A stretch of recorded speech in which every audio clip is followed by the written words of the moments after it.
कौशल्य रोजगार उद्योजकता तसंच नाविन्यता विभाग व्यवसाय शिक्षण व प्रशिक्षण प्रादेशिक कार्यालय अमरावतीच्या वतीनं विभागीय तंत्रप्रदर्शन 2025चं भव्य आयोजन करण्यात आलं। या प्रदर्शनाला उत्स्फूर्त प्रतिसाद मिळाला।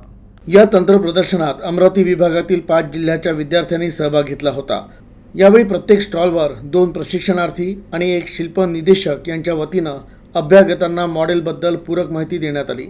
या विभागीय तंत्रप्रदर्शनात प्रदूषण नियंत्रण, 3 shotgun, 2 wheeler engine operated car, AI टूलचा वापर करून Google search engine, automatic car, EV charging, smart home system, smart energy saver home, solar cooler, home automation and security system, QR code generator, automatic hammer यासह विविध मॉडेलच्या सादरीकरण करताना आणि विस्तृत माहिती देताना प्रशिक्षणार्थींनी अभ्यागतांचं लक्ष वेधलं।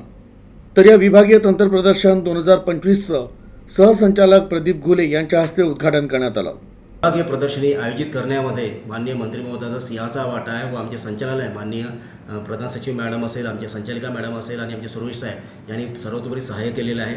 आता यातून जे 10 बेस्ट मॉडेल निवडले जातील, आज त्यांचा जे काही रिझल्ट लागेल तर याची राज्यस्तरीय तंत्र प्रदर्शनी ही नाशिकमध्ये लवकरच आयोजित करण्यात येणार आहे। अशा प्रकारच्या उपक्रमामुळे विद्यार्थ्यांच्या कौशल्यांना, कुलांना आणि काही वोकेशनल त्यांच्यामध्ये जे अंगीकृत गुण असतात आणि जे त्याने ॲप्लिकेशनच्या स्वरूपात आत्मसात केलेले असतात त्यांना एक चांगली चालना मिळते आणि खऱ्या अर्थाने त्यांचा ओव्हरऑल विकास होतो आणि याचा कुठेतरी ITIच्या प्रशिक्षणाकरता, प्रवेशाकरता आणि विद्यार्थ्यांना स्वयंरोजगार घडवण्याकरता एक खूप मोठा फायदा होतो। आम्ही दरवेळी मागील 2 वर्षापासून आम्ही या प्रकारच्या प्रदर्शनी आयोजित करतो आहे आणि भविष्यातसुद्धा याच प्रकारच्या प्रदर्शनी विभागस्तरीय चांगल्या पद्धतीने, अजून चांगल्या पद्धतीने आयोजित करण्याचा आमचा मानस आहे। या प्रसंगी सर्व माझ्या सहकारी बांधवांनी, माझ्या विद्यार्थी मित्रांनी ज्यांनी जाणत्या सर्वतोपरी सहकार्य केले त्यांचा मी मनापासून आभारी आहे। धन्यवाद।